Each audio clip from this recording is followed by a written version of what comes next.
According to the Hadiths, the Christian ruler of Abyssinia protected the followers of Muhammad who escaped alleged persecution at the hands of the pagan Arabs. Also, according to the Hadiths, Muhammad met with the priest Bahira, who allegedly recognized him as a prophet. Furthermore, Muhammad was married to his first and wealthy wife, Khadija, who had a very Christian background. Why then does the Quran attack Christianity and the Christians? Muhammad's knowledge and understanding of Christianity was even more abysmal than that of his understanding of the Hebrew Bible, as we shall reveal. The words Christian and Christians appear 14 times in the Quran. In positive form 3 times, in negative form 7 times, in neutral mode 4 times.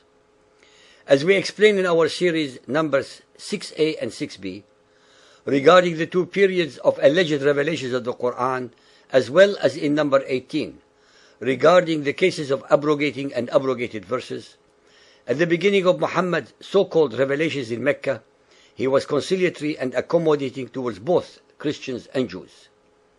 His attitude changed when he went to Medina and was rejected by both the Christians and the Jews as a prophet and as a messenger of Allah. It was during this period that he started attacking both the Christians and the Jews with an avalanche of ignorant and ignoramus hate-mongering and war-mongering verses, as well as with acts of terror against them. Muhammad in his Quran made it clear to his followers that he was the awaited for Messiah of the Jews and the Christians. Chapter 61, verse 6. And Jesus, the son of Maryam, said, "Children of Israel, I am the messenger of Allah sent to you, confirming that which was revealed before me in the Torah, and giving glad tidings of a messenger to come after me, whose name shall be Ahmad, the praised one." But when he came to them with clear signs, they said, "This is sorcery." Not a single follower of Muhammad, past, present, or in the future, can point out such a prediction in the New Testament without perverting, contorting, and twisting language, religion, reality, and facts.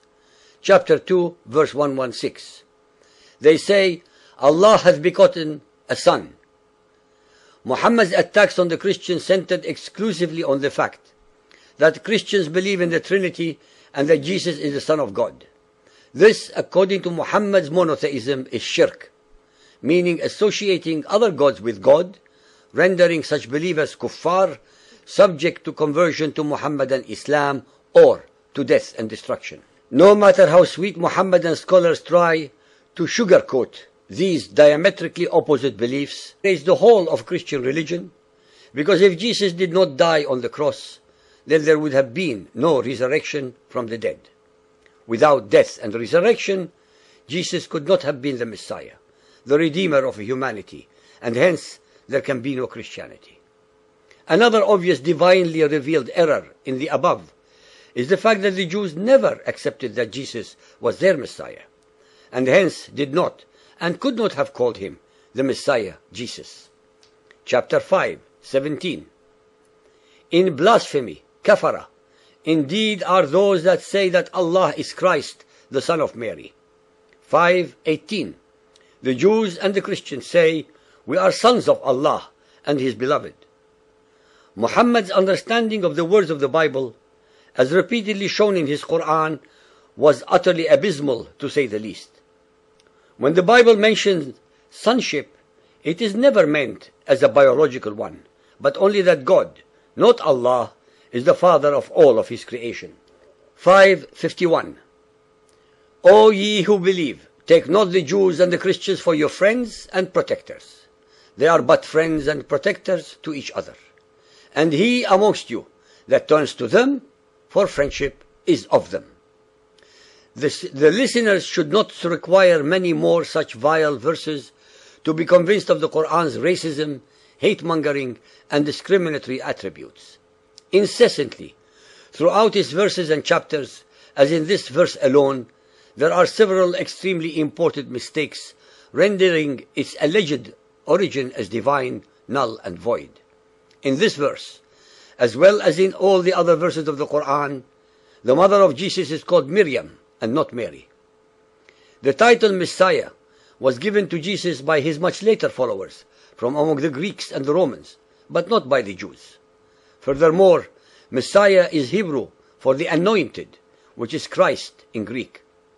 Neither Jesus nor his mother knew any God by the name of Allah, especially since the God of Israel and Jesus has no name.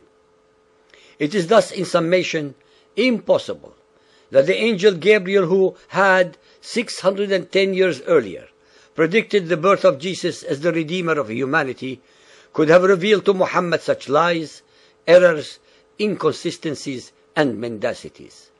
All those abnormalities are easily explained when and if the listeners come to the only possible conclusion, that all these verses emanated from the mind of Muhammad and never revealed by Allah or by any God.